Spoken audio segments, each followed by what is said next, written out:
Dalam dunia pasar saham sering terdengar istilah big player always win karena modalnya lebih besar dibandingkan dengan investor retail. Namun baru-baru ini jagat saham dikejutkan ternyata persatuan retail ini bisa jadi kekuatan yang mengancam para big player sampai rugi besar-besaran. Seperti apa? Selengkapnya kami ulas dalam Market Maker Retail versus Bandar.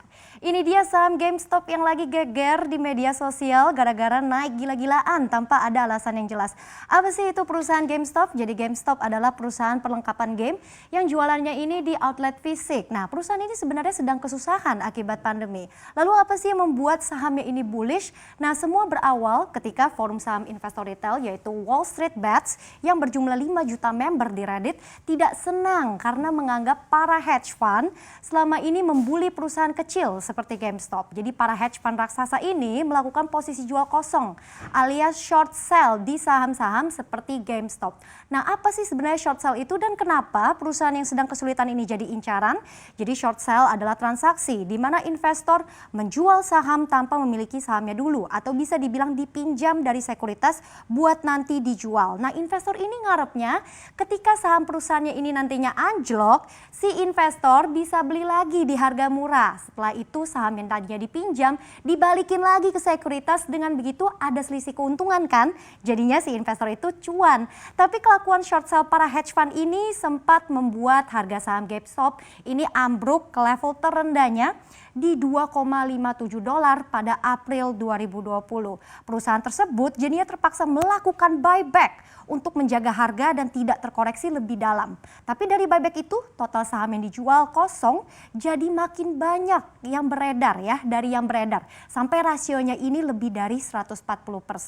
Nah, kali ini bukan waktunya hedge fund yang cuan, kita lihat bagaimana investor retail memulai pertarungan. Jadi dari harga $17 pada awal tahun ini itu bangkit ketika serangan pertama dilakukan lebih dari $800.000 atau sekitar 11,3 miliar rupiah. Kemudian kita lihat lagi pada 13 Januari pasukan makin banyak yang berkumpulan, harga saham ini naik hampir 2 kali lipat ke $31.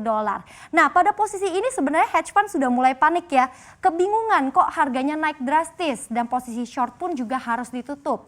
Bahkan gara-gara itu mereka pun juga sempat mencuitkan di Twitter kalau harga GameStop ini bakal anjlok ke $20. Nah, investor itu bukannya malah jualan, malah mereka makin tidak terima, makin banyak yang beli lagi sampai akhirnya naik ke $100. Dan di level inilah salah satu hedge fund raksasa yaitu Melvin Capital yang tadinya ngarep ya saham GameStop turun dan dijual di harga $5-6 harus terpaksa menginjeksi dana ke posisi short sell-nya di $30. Bahkan Melvin Capital ini rugi $3,75 miliar atau 54 triliun rupiah. Dan tidak hanya itu, total dana kelolaannya ini jadi minus 30%. Akhirnya Melvin Capital harus disuntikan dana lagi, dana penyelamat ya, untuk menutupi kerugian dari dua hedge fund raksasa lain, yaitu ada Citadel dan juga Point72 hingga 38,8 triliun rupiah. Nah, ternyata investor retail ini makin geram lagi dan menganggap bailoutnya Melvin Capital ini tidak adil. Aksi beli retail pun makin masif, saham GameStop naik lagi selama 2 hari, kita lihat sampai ke $347,51. Namun pada tanggal 28 Januari kita lihat harga GameStop ini turun 60% ya, usai sejumlah platform trading ini menahan perdagangan. Tapi 1 hari kemudian ketika aturannya dilonggarkan, GameStop balik kencang lagi, naik 67%. Nah, sengit sekali ya pertarungan ini. Dalam 10 hari saja volume transaksi GameStop ini sudah melonjak hingga 101 juta. Tentunya banyak sekali reaksi dari fenomena ini, kita akan lihat bagaimana. Nah, selain GameStop, ternyata saham American Airlines, AMC, sampai BlackBerry ini jadi incaran para retail berikutnya. Kita lihat ya, sehingga analis mengatakan fenomena ini bisa membuat beberapa emiten jadi rentan bergerak volatil ekstrim karena banyak yang spekulatif buy. Nah, maka itu pula platform trading seperti Robinhood, kemudian ada Interactive Brokers, ini akhirnya membatasi perdagangan pada 28 Januari di 13 saham favorit retail termasuk GameStop. Nah, keputusan keputusan ini pun akhirnya dikecam para netizen lantaran platform trading itu kok dianggap berpihak pada para hedge fund. Meski begitu, Robinhood sebagai dealer broker mengatakan kalau langkah ini memang harus dilakukan sebagai persyaratan dari Komisi Sekuritas dan Bursa Amerika atau SEC. Nah, lebih lanjut analis juga menilai kerugian yang dialami hedge fund ini bisa berimbas pada aksi jual di saham-saham lainnya untuk menutupi beban dari short selling. Dan tidak hanya itu, investor dari negara lain juga malah terinspirasi dari fenomena GameStop ini. Investor retail di Malaysia di grup Reddit juga yaitu Bursa Bets, ini ramai-ramai menargetkan saham-saham perusahaan sarung tangan karet, ada Top Glove, kemudian juga ada pesaingnya Hartalega, Supermax. Kita lihat pada hari Jumat 29 Januari, harga saham ketiganya melambung. Top Glove menguat 8,5%, kemudian Hartalega 5,4%, Supermax ini sampai 3,6%. Nah, Bursa Malaysia akhirnya mesuspend sementara perdagangan ketiga saham ini. Tentunya kita akan lihat apakah nasib dari ketiga saham ini akan mengikuti GameStop. Nah, gimana dengan Indonesia sendiri? Belakangan ini juga lagi dihebohkan ya dengan lonjakan angkatan baru investor retail. Kita akan lihat. Bursa Efek Indonesia mengatakan tahun 2020 itu adalah tahun kebangkitan investor retail dalam negeri. Kebijakan PSBB dan adopsi teknologi digital ini memang jadi faktor pendorong peningkatan investor lokal karena semuanya memang bisa dilakukan secara online. Kita lihat data dari Bursa Efek Indonesia per Desember 2020. Pertumbuhan investor retail ini mencapai 3,87 juta orang, meningkat hingga 56% dibandingkan dengan tahun 2019. Bahkan yang terakhir ini totalnya disebut sudah naik sampai 4 juta orang. Kemudian investor yang aktif harian ini jumlahnya juga sudah mencapai 94.000 orang atau artinya 73% lebih banyak dari periode sebelumnya.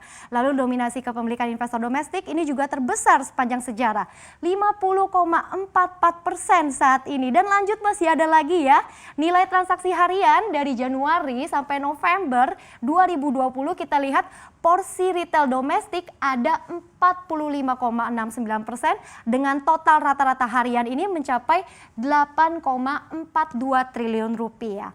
Nah, bursa saham yang selama ini kecanduan hot money asing memang bisa lebih berdikari sih jika investor retail yang nambah ini mampu jadi penyangga atau buffer dikala IHSG terkena aksi jual asing. Namun sayangnya peningkatan angkatan investor baru ini menimbulkan masalah besar karena banyak yang minim pengetahuan soal investasi. Nah, sama halnya seperti GameStop, banyak yang ikutan tren sahamologi yang viral di sosial media cuma buat nyari cuan dalam waktu singkat saja. Meski memang sih ada yang berhasil pas saham-saham itu sedang bullish gara-gara ada sentimen positif dari stimulus dan juga vaksin COVID-19, akan tetapi tidak sedikit loh yang nyangkut di harga pucuk karena tidak mengandalkan analisa teknikal dan fundamental dalam trading plan-nya.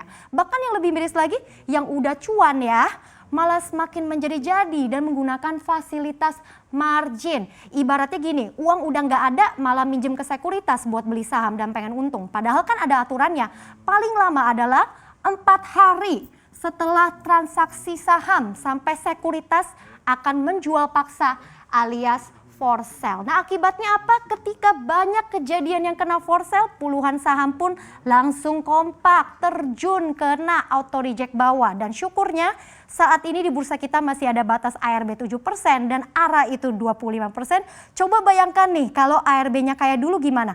Sehari langsung anjlok 25%. Nah, itu dia ya pelajaran berharga buat para investor retail, apalagi buat yang pemula. Jangan gampang ikut-ikutan tren ya, karena setiap investasi itu ada resikonya dan harga saham tidak selamanya selalu naik sobat.